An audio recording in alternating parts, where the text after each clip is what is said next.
Hello everyone.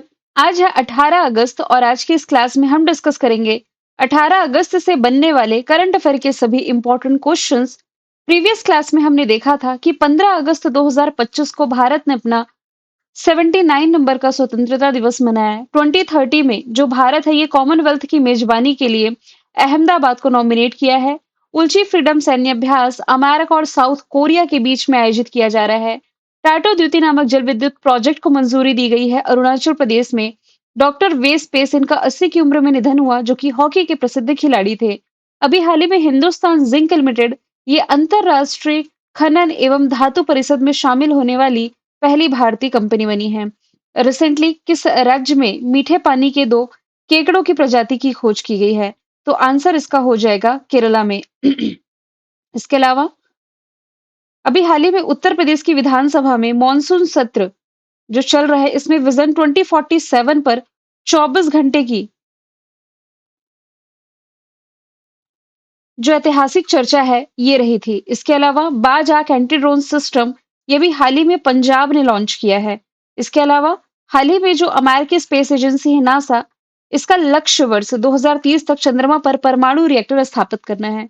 तो ये सभी क्वेश्चंस हमने प्रीवियस क्लास में देखे थे। शुरू करते हैं आज का हमारा पहला सवाल। पहला सवाल है, कौन सा देश है जो कि जलवायु परिवर्तन के कारण यानी कि क्लाइमेट चेंजेस के कारण दुनिया की पहली नियोजित पलायन योजना क्या होता है कि मान लीजिए कोई जनसंख्या किसी एक क्षेत्र में रह रही है तो उसे छोड़ करके दूसरी जगह शिफ्ट होना, यही होता है पलायन करना। तो दुनिया की पहली नियोजित पलायन योजना के तहत अपनी आबादी यानी कि अपनी जनसंख्या को शिफ्ट कर रहा है कौन सा देश? आंसर इसका हो जाएगा तुवालू, ऑप्शन नंबर डी। इस क्वेश्चन को हम डिटेल में समझेंगे कि क्यों यहाँ की आबादी को किसी दूसरे स्थान पर शिफ्ट किया जा रहा है। सबसे पहले लोकेशन के थ्रू हम देख लेते हैं कि तुवालू है कहाँ पर। ये आप ओशिनिया वाला क्षेत्र देख रहे हैं। यहाँ पर पैसिफिक ओशन में स्थित एक छोटी सी कंट्री है तुवालू, जिसकी कैपिटल फुनाफुटी, करेंसी ऑस्ट्रेलियाई डॉलर और तुवालुअन डॉलर है। यहाँ की ऑफिशियल लैंग्वेज इंग्लिश और तुवालुअन है। ऐसा क्या हो गया है कि यहाँ की आबादी को शिफ्ट किया जा रहा है? सबसे पहले मैं आपको बता दूं, यहाँ की आबादी को शिफ्ट किया जा रहा है पास की कंट्री ऑस्ट्रेलिया में। रीजन क्या है? जलवायु परिवर्तन यानी कि क्लाइमेट चेंज की समस्या के कारण दुनिया की पहली नियोजित पलायन योजना के तहत ये जो कंट्री है तुवालू अपनी आबादी को ऑस्ट्रेलिया में स्थानांतरित करने जा रहा है। प्रशांत महासागर में स्थित एक द्वीपीय राष्ट्र है जो कि समुद्र के बढ़ते स्तर के कारण जलवायु परिवर्तन से बुरी तरीके से प्रभावित है, जिससे उसकी भूमि का एक बड़ा हिस्सा डूबने का खतरा इसे लग रहा है। और इसलिए तुवालू जो है ये ऑस्ट्रेलिया के साथ एक समझौता किया है जिसके तहत वह अपनी जनसंख्या को ऑस्ट्रेलिया में शिफ्ट करने जा रहा है। ये जो योजना है ये इसी वर्ष 2025 में शुरू होगी, जिसमें कि हर साल 280 तुवालू निवासियों को ऑस्ट्रेलिया में बसने की अनुमति दी जाएगी। अब आप समझिए यहाँ पर जो टर्म लिखा हुआ है जलवायु परिवर्तन यानी कि क्लाइमेट चेंज, जलवायु परिवर्तन की समस्या ये तो बढ़ ही रही है। ग्लोबल वार्मिंग जैसे चैलेंजेस हम देख रहे हैं। अब जैसे ग्लोबल वार्मिंग बढ़ेगी, धरती का तापमान बढ़ेगा, तो जो ग्लेशियर्स है ऑब्वियस है कि ये पिघलेंगे। और जब ग्लेशियर पिघलेंगे तो समुद्र का जो वाटर लेवल है, ये जल स्तर है जो ये बढ़ेगा। जैसे कि हमने करंट अफेयर में देखा था कि जो मालदीव है, जैसे कि भारत है, भारत के पास एक छोटी सी आइलैंड कंट्री है मालदीव। रिपोर्ट ये कहती है कि हर साल 1 सेंटीमीटर ये पानी में समा रहा है और आने वाले समय में ये गायब ही हो जाएगा यानी कि डूब जाएगा। तो सेम उसी तरीके से तुवालू को भी ये खतरा है, क्योंकि जलवायु परिवर्तन के कारण जो स्थिति बनी हुई है, इसका एक बहुत बड़ा हिस्सा इस समुद्र में डूबने का खतरा है इसे। इसलिए धीरे-धीरे करके ये अपनी आबादी को शिफ्ट कर रहा है ऑस्ट्रेलिया में। इसके लिए इसने ऑस्ट्रेलिया सरकार के साथ समझौता भी कर लिया है। तुवालू को हमने मैप के थ्रू देख लिया। आस-पास की कंट्री में पापुआ न्यू गिनी, फिजी और तस्मानिया को भी देख लेते हैं। ये कंट्री की लोकेशन है कहाँ पर? तो ये देखिए आप, ये है पापुआ न्यू गिनी और यहीं पर है आप फिजी की लोकेशन देख सकते हैं। ये ऐसी दो कंट्री है जिन्होंने कुछ समय पहले ही प्राइम मिनिस्टर नरेंद्र मोदी जी को अपने हाईएस्ट सिविलियन ऑनर से सम्मानित किया। और ऑस्ट्रेलिया के नीचे ये जो आप देख रहे हैं ये है तस्मानिया। ऑस्ट्रेलिया और तस्मानिया के बीच में एक जल संधि है जिसका नाम है बास जल संधि, बास स्ट्रेट। सवाल नंबर दूसरा है, भारत के 89 नंबर के ग्रैंड मास्टर कौन बने हैं? तो अभी हाल ही में जो रोहित कृष्णा है ये बन गए हैं देश के 89 नंबर के 89वें क्रम के ग्रैंड मास्टर। इन्होंने कजाकिस्तान के अल्माटी मास्टर्स कोनायब कप जीत करके ये उपलब्धि अपने नाम करी है। ऑप्शन के थ्रू हम देखें यदि, तो 88 नंबर की ग्रैंड मास्टर ये दिव्या देशमुख बनी, 87 नंबर के हरिकृष्णन और 86 नंबर के एल.आर. श्रीहरि थे। तो मैंने सीक्वेंस से ऐड कर दिया है 86, 87, 88 और 89। यहाँ पर अंतरराष्ट्रीय स्तर पर चेस को रेगुलेट करने वाली जो बॉडी है, इसका नाम है FIDE, international chess federation. 1924 formation year Lausanne में हेडक्वार्टर अर्काडी डोकोरविच हेड है और इसके डिप्टी हेड है भारत के विश्वनाथन। यहाँ पर सिर्फ मैंने शतरंज का यानी कि चेस का करंट अफेयर ऐड किया है। भारत की सबसे कम उम्र की जो फाइड रेटेड फीमेल शतरंज खिलाड़ी बनी है, ये बनी है आरनी लोहाटी। फाइड महिला शतरंज वर्ल्ड कप जीतने वाली पहली भारतीय महिला है Divya Deshmukh. FIDE world cup 2025 का मेजबान देश भारत है। पहला शतरंज स्पोर्ट्स वर्ल्ड कप का आयोजन किया गया सऊदी अरब में, जिसका खिताब नॉर्वे की मैग्नस कार्लसन ने जीता। 87 नंबर के ग्रैंड मास्टर मैं आपको बता चुकी। इसके अलावा नॉर्वे शतरंज 25 का खिताब भी मैग्नस कार्लसन ने जीता है और पेरिस में फ्री स्टाइल शतरंज ग्रैंड स्लैम का खिताब भी मैग्नस कार्लसन ने जीता है। स्टीफन अविज्ञान मेमोरियल शतरंज टूर्नामेंट के छठे संस्करण ये अपने नाम किया है अरविंद चिदम्बरम ने। 38 नंबर का कांस इंटरनेशनल ओपन चेस टूर्नामेंट जीता है पा इनियान ने। विश्व जूनियर शतरंज चैंपियनशिप 2025 का खिताब प्रणव वेंकटेश के नाम रहा। सवाल नंबर तीसरा है, किस शहर में भारत का दूसरा सबसे बड़ा क्रिकेट स्टेडियम बनाया जाएगा? तो आंसर इसका हो जाएगा बेंगलुरु, जो कि कर्नाटक की कैपिटल है। यहाँ भारत का दूसरा सबसे बड़ा क्रिकेट स्टेडियम बनने जा रहा है। अभी तक आप जयपुर पढ़ रहे थे, अभी आप बैंगलोर याद रखिए, बना नहीं है, बनने जा रहा है। 80,000 दर्शकों की क्षमता वाला ये स्टेडियम होगा 1650 करोड़ रुपए की लागत से बनेगा। अभी तक आप देखते हैं कि दुनिया का सबसे बड़ा क्रिकेट स्टेडियम भारत में ही है, नरेंद्र मोदी स्टेडियम, जो कि अहमदाबाद में है। अब ये दुनिया का सबसे बड़ा है तो ऑब्वियसली भारत में है, तो भारत का सबसे बड़ा क्रिकेट स्टेडियम है गुजरात के अहमदाबाद में, जिसका पहले नाम था मोटेरा स्टेडियम। यदि आपसे पूछा जाए कि दुनिया का सबसे ऊंचाई पर स्थित क्रिकेट स्टेडियम, तो ये हिमाचल प्रदेश के चैल में है। राउरकेला से यदि रिलेट करेंगे ना, तो राउरकेला में है भारत का सबसे बड़ा हॉकी स्टेडियम, जिसमें की बैठक क्षमता 20,000 दर्शकों की है। यहाँ पर थोड़े स्टैटिक पार्ट का हम रिवीजन कर लेते हैं। जैसे कि यहाँ पर क्रिकेट स्टेडियम की बात की जा रही है, तो यहाँ एक स्लाइड मैंने ऐड करी है। जैसे कि नरेंद्र मोदी स्टेडियम ये गुजरात में है, गुजरात के अहमदाबाद में। साल्ट लेक स्टेडियम या आप पढ़ते हैं पश्चिम बंगाल के कोलकाता में। जवाहरलाल नेहरू स्टेडियम दिल्ली में। फिरोज शाह कोटला स्टेडियम, जिसका बदला हुआ नाम है अरुण जेटली स्टेडियम, दिल्ली में है। वानखेड़े स्टेडियम, जहां पर बीसीसीआई का हेडक्वार्टर है और जहां पर सचिन तेंदुलकर की स्टेच्यू भी लगाई गई है, तो ये आपका हो जाएगा मुंबई में। ग्रीन पार्क स्टेडियम कानपुर में है। चिन्ना स्वामी चेन्नई में है। बाल योगी एथलेटिक स्टेडियम हैदराबाद में है। लाल बहादुर शास्त्री स्टेडियम भी हैदराबाद में है। सवाई मानसिंह स्टेडियम जयपुर में। ईडन गार्डन कोलकाता में। चिदम्बरम स्टेडियम चेन्नई में। कीनन स्टेडियम जमशेदपुर में। अटल बिहारी वाजपेयी स्टेडियम लखनऊ में और बाराबाती स्टेडियम ये कटक ओडिशा में हो जाएगा। सवाल चौथा है, किस स्थान पर पहले खेलो इंडिया जल खेल महोत्सव के शुभंकर यानी कि मस्कट, जिसका नाम है हिमालयन किंगफिशर को लॉन्च किया गया? तो ये रिसेंटली लॉन्च किया गया है श्रीनगर में। ऑप्शन ए इसका राइट आंसर है। तो देखिए, पहली बार होने जा रहा है खेलो इंडिया जल खेल महोत्सव। 21 अगस्त से शुरू होगा, 23 अगस्त तक चलेगा जम्मू कश्मीर के डल झील में। और खेल मंत्री मिनिस्ट्री ऑफ स्पोर्ट्स संभाले हुए मनसुख मंडाविया। अब आप समझिए हमने क्या क्या देखा है। खेलो इंडिया यूथ गेम्स देखा है, खेलो इंडिया पैरा गेम्स देखा है, खेलो इंडिया यूनिवर्सिटी गेम्स देखा है, खेलो इंडिया विंटर गेम देखा है, खेलो इंडिया बीच गेम्स देखा है। अब इसमें हम खेलो इंडिया जल खेल महोत्सव भी पहली बार देखने जा रहे हैं। तो एक बार किसी दिन एक स्लाइड में ऐड करके ये सभी जानकारी एक साथ प्रोवाइड करा दूंगी। खैर, यहाँ पर डिस्कशन किया जा रहा है शुभंकर का, यानी कि उस खेल को रिप्रेजेंट करने के लिए कोई ना कोई लोगो रखा जाता है। तो इसका जो पहली बार जल खेल महोत्सव हो रहा है, अ, इसका जो लोगो या शुभंकर कह सकते हैं, मस्कट, ये हो जाएगा हिमालयन किंगफिशर। यहाँ पर आप देखेंगे यदि तो 2025 में जो स्पोर्ट्स हुए हैं, हो चुके हैं या होने वाले हैं, इसके कुछ मस्कट मैंने ऐड किए हैं। जैसे कि बिहार में आयोजित किए जाने वाले एशिया रग्बी अंडर 20 चैंपियनशिप का शुभंकर अशोक है। खेलो इंडिया यूथ गेम्स जो बिहार ने होस्ट किया था, इसका शुभंकर गज सिंह। जनवरी के महीने में खो खो वर्ल्ड कप जो भारत ने होस्ट किया था, उसका शुभंकर तेजस और तारा। खेलो इंडिया पैरा गेम्स जो दिल्ली ने होस्ट किया था, पहला और दूसरा एडिशन, दोनों का शुभंकर उज्ज्वला है। 38 नेशनल गेम्स जो उत्तराखंड ने होस्ट किए थे, इसका मस्कट मौली है। 12वीं विश्व पैरा एथलेटिक्स चैंपियनशिप का शुभंकर विराज है। और नवंबर 2024 में बिहार के राजगीर में आयोजित किया गया था महिला एशियाई चैंपियंस ट्रॉफी, जिसका शुभंकर था गुड़िया। सवाल नंबर 5वां है, किस राज्य में बुजुर्गों और विकलांगों को राशन सामग्री उनके घर तक पहुंचाने के लिए मुख्यमंत्री थायु मनवर योजना की शुरुआत की गई? आंसर इसका हो जाएगा Tamil Nadu. Option number B right answer है। तमिलनाडु के मुख्यमंत्री के द्वारा इस योजना की शुरुआत की गई, जिसका पर्पस है राज्य भर के 21.7 लाख से अधिक बुजुर्गों और दिव्यांगजनों के घर तक राशन पहुंचाना। यदि बात की जाए तमिलनाडु की, तो राजधानी चेन्नई हो जाएगी। मुख्यमंत्री एम.के. स्टालिन। भारत का पहला हॉर्नबिल संरक्षण केंद्र यहाँ बनेगा। जंपिंग स्पाइडर की नई प्रजाति खोजी गई। भारत की दूसरी सबसे बड़ी तितली की प्रजाति मदुरई में खोजी गई। जिंजी किला को यूनेस्को विरासत सूची में शामिल किया गया। वीओसी पोर्ट हरित हाइड्रोजन का उत्पादन करने वाला पहला भारतीय पोर्ट है। वीओसी पोर्ट पर तूतीकोरिन इंटरनेशनल कंटेनर टर्मिनल का उद्घाटन प्राइम मिनिस्टर ने किया। हीट वेव को राज्य विशिष्ट आपदा घोषित किया गया। पंबन ब्रिज का उद्घाटन रामनवमी के मौके पर किया गया। देश का पहला महावत गांव का उद्घाटन एम.के. स्टालिन ने किया और उदमपट्टी गांव में पांड्य काल के बाद 800 साल पुराने शिव मंदिर की खोज की गई। इस क्वेश्चन में बात की जा रही है राज्य सरकार की किसी स्कीम की। तो यदि आप रिलेट करेंगे तो सबैटिकल लीव योजना की शुरुआत करने वाला जो पहला राज्य है सिक्किम बना है।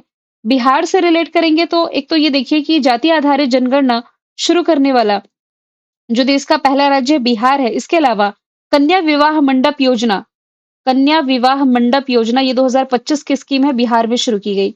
और मध्य प्रदेश से यदि रिलेट करेंगे तो लाडली बहना योजना आप रिलेट कर सकते हैं और लाडली लक्ष्मी योजना भी मध्य प्रदेश गवर्नमेंट की पहल है। सवाल छठवा है, लग्जरी डिप्लोमेसी में ग्लोबल चैम्बर ऑफ कॉमर्स के तहत खाड़ी सहयोग परिषद व्यापार आयुक्त भारत व्यापार आयुक्त नियुक्त होने वाली जो पहली भारतीय महिला बनी है, इनका नाम हो जाएगा Zeenat Qureshi. Option number C right answer है। जीनत कुरैशी पहली भारतीय महिला बनी जिन्होंने ग्लोबल चैम्बर ऑफ कॉमर्स के तहत जीसीसी यानी कि गल्फ कॉपरेशन काउंसिल इसमें भारतीय व्यापार आयुक्त के रूप में नियुक्त कर दी गई हैं। यदि बात की जाए अंजू राठी राणा की, तो ये कौन है? तो ये फर्स्ट वुमन लॉ सेक्रेटरी बनी है, विधि सचिव। गीता समोता सीआईएसएफ की पहली महिला ऑफिसर जिन्होंने माउंट एवरेस्ट पर चढ़ाई करी। अंशुला कांत भारतीय मूल की हैं, वर्ल्ड बैंक में सीएफओ चीफ फाइनेंशियल ऑफिसर हैं। यहाँ पर भारत की पहली महिला या फिर दुनिया की भी पहली महिला की बात की जाए जो मैंने करंट अफेयर में आप लोगों से डिस्कशन किया था, जैसे कि फाइड महिला वर्ल्ड कप के सेमीफाइनल में पहुंचने वाली पहली भारतीय महिला कोनेरू हम्पी थी। सेमीफाइनल में पहुंची थी लेकिन फाइनल में मुकाबला दिव्या देशमुख के साथ हुआ और दिव्या देशमुख ये फाइनल जीतने वाली पहली भारतीय बनी थी। पॉलीक्रास मैजिक स्किल अवार्ड जीतने वाली पहली भारतीय खिलाड़ी दीपिका कुमारी है। आरपीएफ की पहली महिला महानिदेशक Sonali Mishra. Time 100 creator list में शामिल पहली भारतीय प्राजक्ता कोहली है। इंडियन नेवी की पहली महिला फाइटर पायलट है आस्था पुनिया। भारत की पहली महिला ई वोटर है बिहार की विभा देवी। अभी अंजू राठी राणी का डिस्कशन किया। नामीबिया की पहली महिला राष्ट्रपति नेटम्बो नंदी नदैत्वा। दुनिया के टॉप 10 सबसे अमीर महिलाओं की लिस्ट में शामिल पहली भारतीय रोशनी नाडार। कॉमनवेल्थ की महासचिव बनने वाली पहली अफ्रीकी सरली बोचवे। सुसान ले ऑस्ट्रेलिया की पहली महिला विपक्षी नेता चुनी गई। माउंट एवरेस्ट पर सीआईएसएफ की अधिकारी गीता समोता ने तिरंगा फहराया। बलूचिस्तान में पहली हिंदू महिला सहायक कमिश्नर के रूप में कशिश चौधरी की नियुक्ति की गई। इंटरनेशनल ओलंपिक कमेटी की पहली महिला अध्यक्ष क्रिस्टी कॉन्वेंट्री है। United Nations World Tourism Organization की पहली महिला महासचिव शेखा नासिर है। राष्ट्रपति की एडीसी यशस्वी सोलंकी बनाई गई। क्रिकेट के तीनों फॉर्मेट में सेंचुरी लगाने वाली पहली भारतीय क्रिकेटर स्मृति मंधाना बनी। Hollywood walk of fame class of 26 में स्टार से सम्मानित होने वाली पहली भारतीय अभिनेत्री बनने जा रही हैं दीपिका पादुकोण।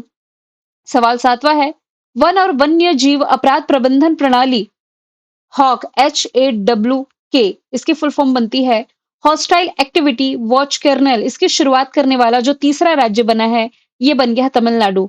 यहाँ पर तीसरा राज्य पूछा जा रहा तमिलनाडु। पहला था केरला, दूसरा था कर्नाटक, अब तीसरा तमिलनाडु बना है।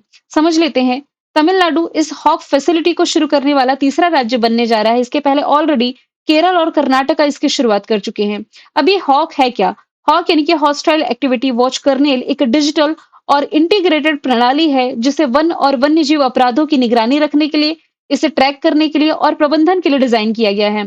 हॉक वन्यजीव की मृत्यु, संदिग्ध आपराधिक गतिविधियों को ट्रैक करता है, संदिग्ध वाहनों की आवाजाही जैसी घटनाओं पर नजर रखने पर यह मदद करता है।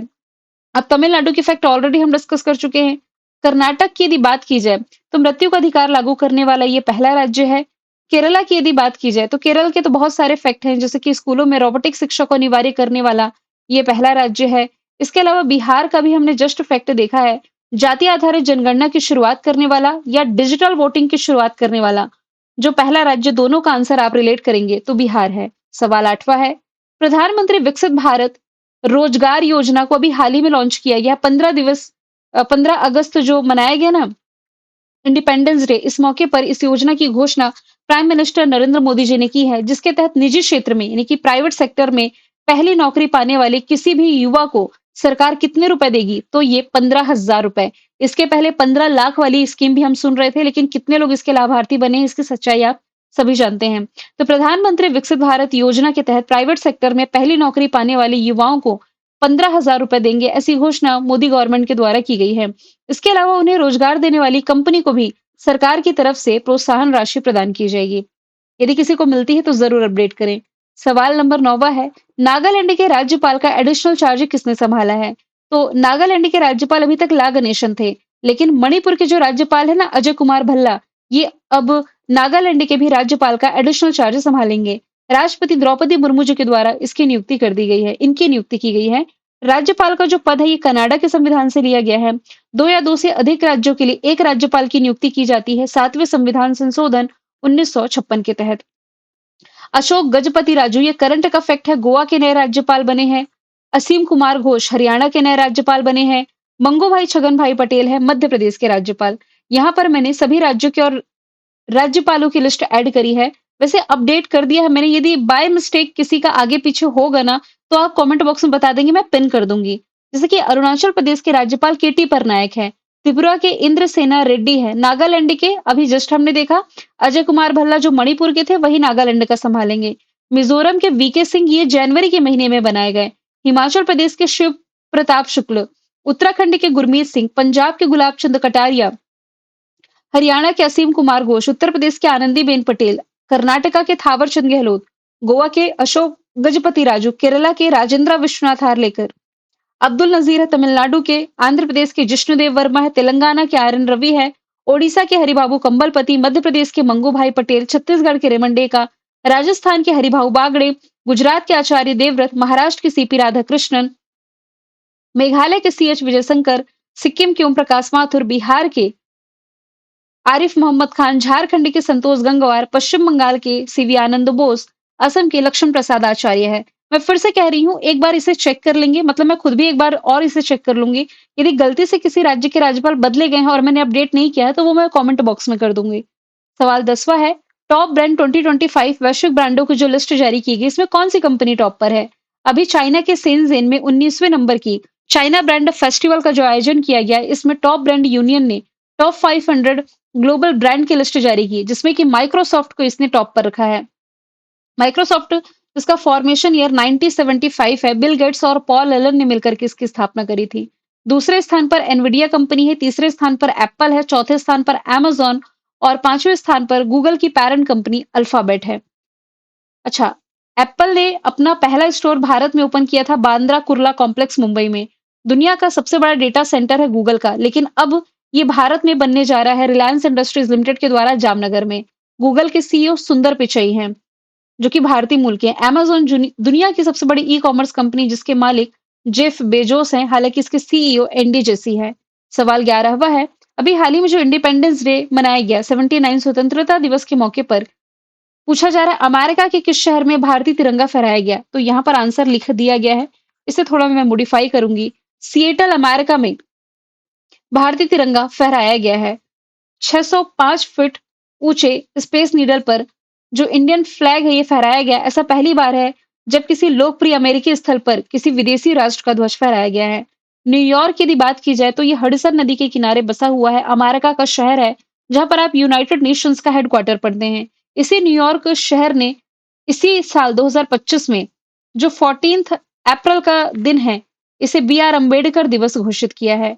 वॉशिंगटन में वैसे नासा का हेडक्वार्टर है, वर्ल्ड बैंक का हेडक्वार्टर है, आईएमएफ का हेडक्वार्टर है। प्रसिद्ध जो आईटी कंपनीज हैं, फॉर एग्जांपल जैसे गूगल ही हो गया, तो प्रसिद्ध आईटी कंपनी मतलब मोस्टली आईटी कंपनी के हेडक्वार्टर कैलिफोर्निया में है। तो इसका एक एग्जांपल गूगल मैंने दे ही दिया है। सवाल 12वां है, 16 अगस्त 2025 को अटल बिहारी वाजपेयी जी की कौन सी पुण्यतिथि मनाई गई? तो अभी रिसेंटली इनकी 7वें क्रम की पुण्यतिथि मनाई गई है। भारत के सबसे सम्मानित नेताओं में से एक अटल बिहारी वाजपेयी, इनकी 7वीं पुण्यतिथि 16 अगस्त को मनाई गई और ये भारत के 3 बार प्रधानमंत्री रहे। ऐसे पहले गैर कांग्रेसी नेता जिन्होंने अपना कार्यकाल पूरा किया। पहला कार्यकाल 1996 में केवल 13 डेज़ का था।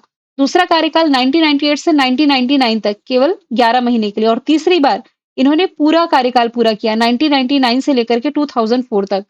2015 में इन्हें भारत के सर्वोच्च नागरिक सम्मान भारत रत्न से सम्मानित किया गया और इन्होंने लाल कृष्ण आडवाणी के साथ मिलकर के 1980 में भारतीय जनता पार्टी की स्थापना की और इसके पहले अध्यक्ष भी बने। इनका जो निधन है 16 अगस्त 2018 को 93 वर्ष की आयु में हुआ था। इनकी प्रसिद्ध कविताओं में मेरी 51 कविताएं मतलब इन किताबों में मेरी 51 कविताएं आप रिलेट कर सकते हैं। मैंने कल आपसे पूछा था केंद्रीय स्वास्थ्य मंत्रालय द्वारा जारी भारत के पहले राज्य स्वास्थ्य नियामक उत्कृष्टता सूचकांक का नाम क्या? जिसका नाम था श्रेष्ठ। आज का सवाल आप लोगों के लिए है कि किस राज्य ने ऑफिशियल यानी कि आधिकारिक संचार में हरिजन शब्द के प्रयोग पर प्रतिबंध लगाया है?